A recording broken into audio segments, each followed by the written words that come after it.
Hello everyone, welcome back to my channel study only science. तो guys, MPTET शिक्षक भर्ती चयन परीक्षा 2024 की आप सभी लोगों को जो तैयारी में करवा रही हूँ, उसी कड़ी में बल फोर्स से रिलेटेड टॉपिक है आज, उसके एमसीक्यूज में आप लोगों के लिए लेकर आई हूँ। तो क्लास को शुरू करने से पहले वीडियो को एक लाइक कर दीजिए।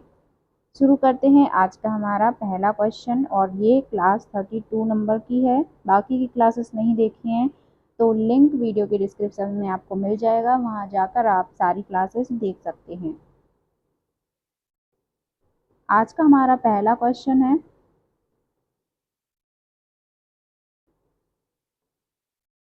यदि किसी वस्तु पर कोई बाह्य लग रहा हो तो वह बल की दिशा में त्वरित हो जाती है। इस प्रकार त्वरण वस्तु जो उत्पन्न त्वरण है वो वस्तु पर कहाँ लगता है या फिर कैसा होता है, समानुपाती, व्युत्क्रमानुपाती।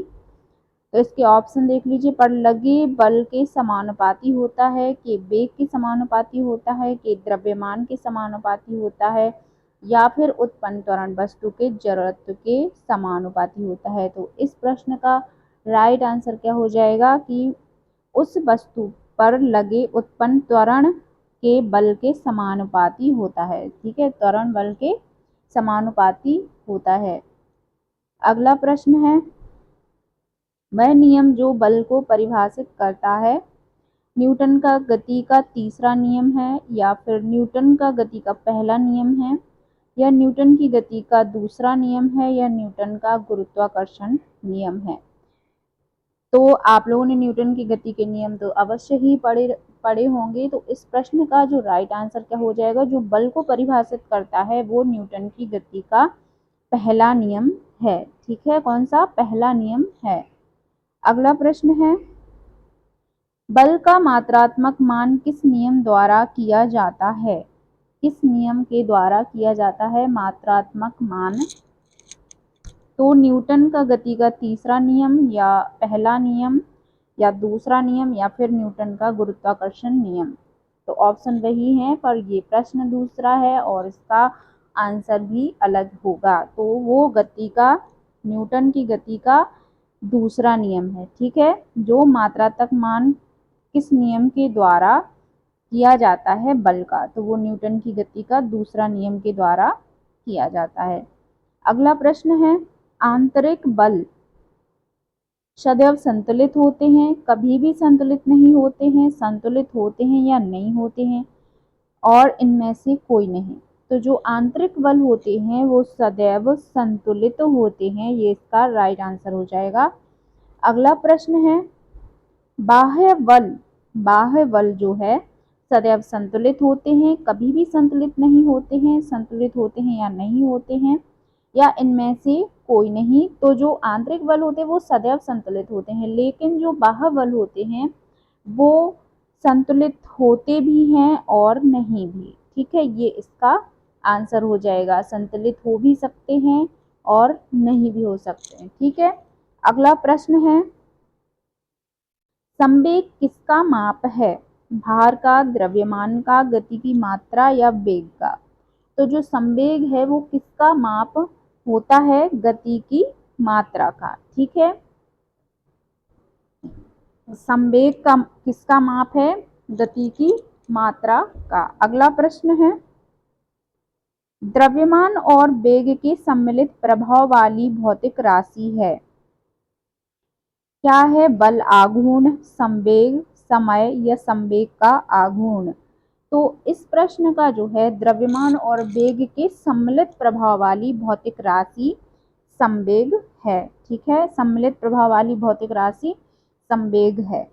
अगला प्रश्न है, यदि क्रिया बल व प्रतिक्रिया बल एक ही वस्तु पर कार्यरत होते हैं तो ऑप्शन है, परिणामी बल शून्य होता है, वस्तु बिल्कुल भी गति नहीं करती, उक्त दोनों सत्य हैं, उक्त दोनों असत्य हैं। तो इस प्रश्न का जो है राइट आंसर क्या हो जाएगा कि यदि क्रिया बल व प्रतिक्रिया बल एक ही वस्तु पर कार्यरत होते हैं तो जो उक्त दोनों कथन है वो सत्य हैं, यानी कि परिणामी बल शून्य होता है और वस्तु बिल्कुल भी गति नहीं करती। यदि किसी वस्तु पर उतना ही बल लगा जाए और उतनी ही मात्रा में प्रतिक्रिया बल आए तो वो वस्तु गति नहीं करेगी और परिणामी बल भी शून्य होता है। अगला प्रश्न है, पृथ्वी के गुरुत्वाकर्षण के कारण 1 ग्राम द्रव्यमान पर कार्यरत बल 1 ग्राम भार कहलाता है। अब 1 ग्राम भार तुल्य है 1 न्यूटन, 9.8 न्यूटन या 980 न्यूटन या उक्त कोई नहीं। तो जब गुरुत्वाकर्षण का जो के कारण 1 ग्राम द्रव्यमान पर कार्यरत बल 1 ग्राम भार है, ठीक है, तो 1 ग्राम भार तुल्य कितना होता है, ये होगा 980 न्यूटन, क्योंकि गुरुत्वाकर्षण का जो है वो 9.8 होता है, ठीक है मान। तो उसके अकॉर्डिंग जब 1 ग्राम भार तुल्य हम मानेंगे तो 980 न्यूटन मान इसका मान होगा। अगला प्रश्न है, एक पिंड भार शून्य नहीं होगा पृथ्वी के केंद्र पर स्वतंत्रता से गिरने के दौरान, अंतर्ग्रही आकाश में या घर्षण रहित सतह पर। अब देखिए, जब कोई पिंड है उसका भार शून्य कब नहीं होगा, जब वो घर्षण रहित सतह पर होगा, ठीक है। अगला प्रश्न है, स्थिर पानी में एक आदमी नाव पर खड़ा है, यदि वह किनारे की ओर चलता है तो नाव किनारे से दूर गति करेगी या स्थैतिक गति करेगी या फिर किनारे की ओर गति करेगी या डूब जाएगी, ठीक है।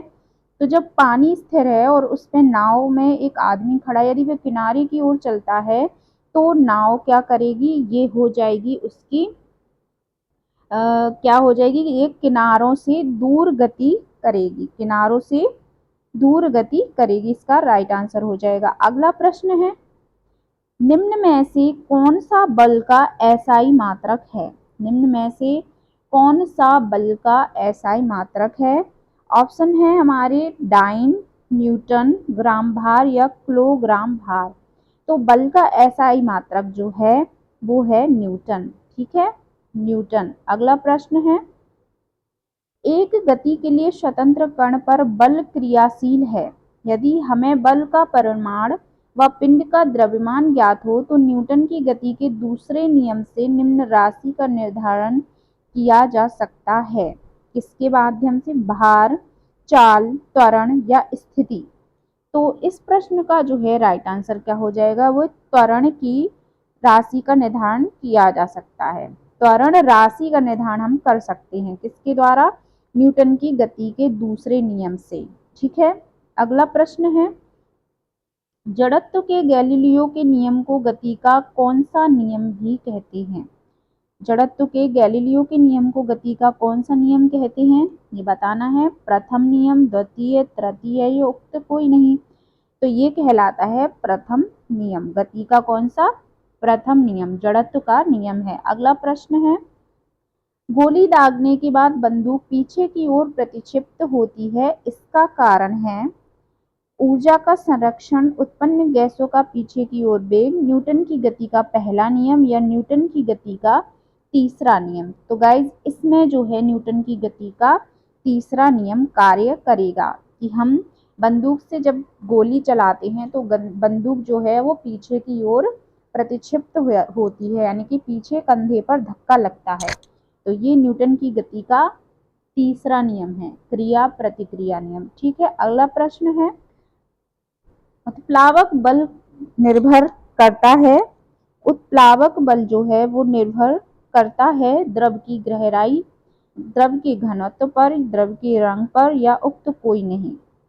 तो देखिए उत्प्लावक बल है वो किस पे डिपेंड करता है, द्रव के घनत्व पर, ठीक है, किस पे, द्रव के घनत्व पर उत्प्लावक बल डिपेंड करता है, निर्भर करता है। अगला प्रश्न है, गर्म हवा से भरने पर गुब्बारा ऊपर उठता है क्योंकि यह है अधिक घनत्व वाला, कम घनत्व वाला, समान घनत्व वाला या फिर दिया गया कथन ही गलत है। तो गाइज इस प्रश्न का जो आंसर है वो हो जाएगा कम घनत्व वाला, ठीक है। गर्म हवा से भरने पर गुब्बारा ऊपर उठ जाता है क्योंकि गर्म हवा में जो कण होते हैं वो दूर दूर बिखरे होते हैं, कम घनत्व के कारण वह गुब्बारा ऊपर उठता चला जाता है। अगला प्रश्न है, बल के लगने पर वस्तु की गति प्रारंभ कर सकती है, गति से विराम में आ सकती है, गति की दिशा में बदल सकती है, या फिर उपरोक्त सभी सत्य हैं। बल के लगने पर वस्तु या बल की, हाँ इसमें लगाने पर लिखा है, बल के लगाने पर वस्तु किस तरह से गति करेगी, गति प्रारंभ कर देगी, गति विराम अवस्था में आ सकती है। तो ये सारे हमारे ऑप्शन जो है वो सत्य हो जाएंगे। ठीक है, उपरोक्त सभी ये आंसर हो जाएगा हमारा।